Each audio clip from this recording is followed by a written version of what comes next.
भारतीय टीम को काफी समस्याओं का सामना करना पड़ा इंडिया इंग्लैंड टेस्ट सीरीज के दूसरे मुकाबले में। मुकाबले से पहले केएल राहुल, जडेजा दोनों ही खिलाड़ी खेल नहीं रहे थे, मुकाबले में चोटिल हो गए थे और विराट कोहली पहले से ही दो मुकाबले में तय था वो नहीं खेलेंगे। तो सवाल ये था कि सरफराज खान जो कि पहले से ही स्क्वाड में शामिल नहीं थे, बाद में शामिल किया गया और पहले से ही रजत पाटीदार स्क्वाड में शामिल थे, इन दोनों खिलाड़ियों में से कौन खेलेगा।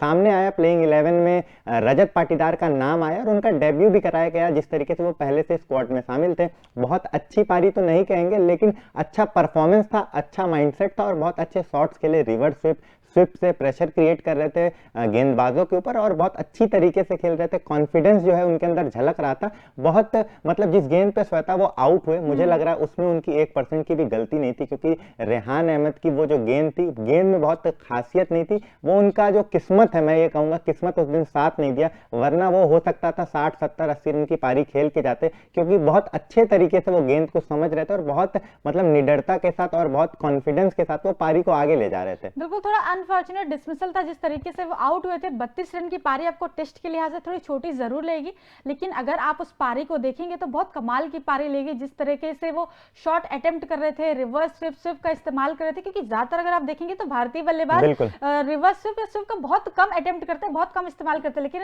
रजत पाटीदार बहुत ही मतलब कहते हैं ना बहुत खूबसूरत पारी खेल रहे थे, लेकिन वो थोड़ा सा वही आउट हो गए 32 रन पे। वरना फिर उनकी ये जो पारी है वो 60 70 80 हो सकता है, शतक में भी कन्वर्ट हो सकती थी और उनका ड्रीम डेब्यू हुआ है।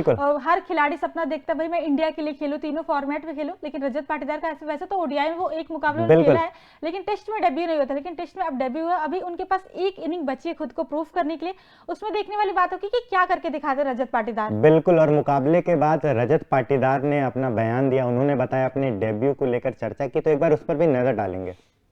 यह मेरे लिए सपना सच होने वाला पल था। देश के लिए खेलना हर खिलाड़ी का सपना होता है। क्रिच पर जाते हुए कोई दबाव नहीं था, क्योंकि मैं घरेलू क्रिकेट में काफ़ी मैच खेल चुका हूं।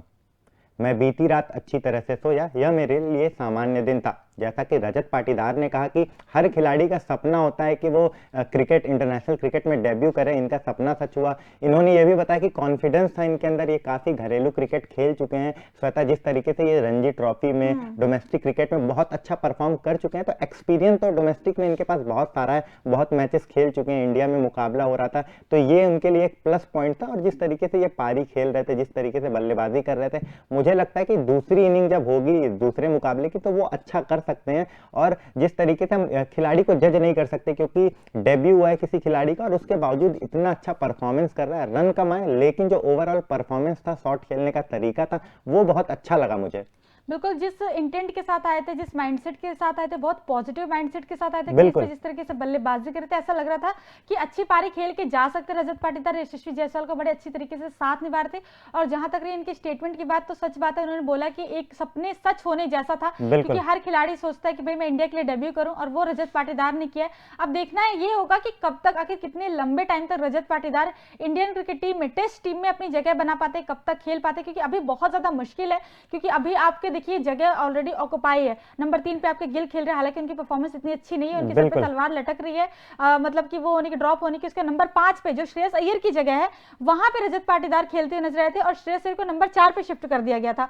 अब अगर श्रेयस अय्यर नहीं खेलते हैं और केएल राहुल नहीं आते अगले मुकाबले में, तो फिर रजत पाटीदार के लिए एक अच्छा चांस है कि वो नंबर 5 पे आके बल्लेबाजी कर सकते हैं बड़े आसानी से। और जिस तरीके से वैसे तो फर्स्ट क्लास में शायद वो नंबर 3 पे बल्लेबाजी करते हैं, लेकिन एक फ्लेक्सिबिलिटी दिखाई उन्होंने कि यहाँ पे आए और नंबर 5 पे बल्लेबाजी करके दिखाई। बिल्कुल, मुझे लगता है जिस तरीके से शुभमन गिल और श्रेयस अय्यर का परफॉर्मेंस है, अगर फिर से वही रिपीट करते हैं, उसी तरीके का खराब परफॉर्मेंस दूसरे इनिंग में भी करते हैं, तो मुझे ये लगता है बीसीसीआई को मौका देना चाहिए। रजत पाटीदार को अभी डेब्यू हुआ है, पहले मुकाबले में उनका इंटेंट दिख गया, उनका जो खेलने का तरीका है वो दिख गया कि कितना बढ़िया है, क्रिस्टल क्लियर तरीके से एकदम फाइन शॉट खेल रहे थे वो। तो मुझे लगता है उनको मौका देना चाहिए, ना कि श्रेयस अय्यर, ना तो शुभमन गिल। उन दोनों खिलाड़ियों में से आप चयन कीजिए, जो अच्छा करे दूसरे इनिंग में उसी को रखिए, क्योंकि रजत पाटीदार के अंदर खासियत है, 3 नंबर पर भी खेल लेंगे, 5 नंबर पर भी खेल लेंगे, और मतलब ये जो है 3 से 5 के बीच में आप उन्हें कहीं भी एडजस्ट कर सकते हैं। हमने देखा जिस तरीके से इंडिया इंग्लैंड टेस्ट सीरीज के दूसरे मुकाबले में वो परफॉर्म कर रहे थे, वो मुझे ऐसा नहीं लगा कि वो जिस पोजीशन पे खेल रहे हैं उन्हें थोड़ी भी दिक्कत हो रही है।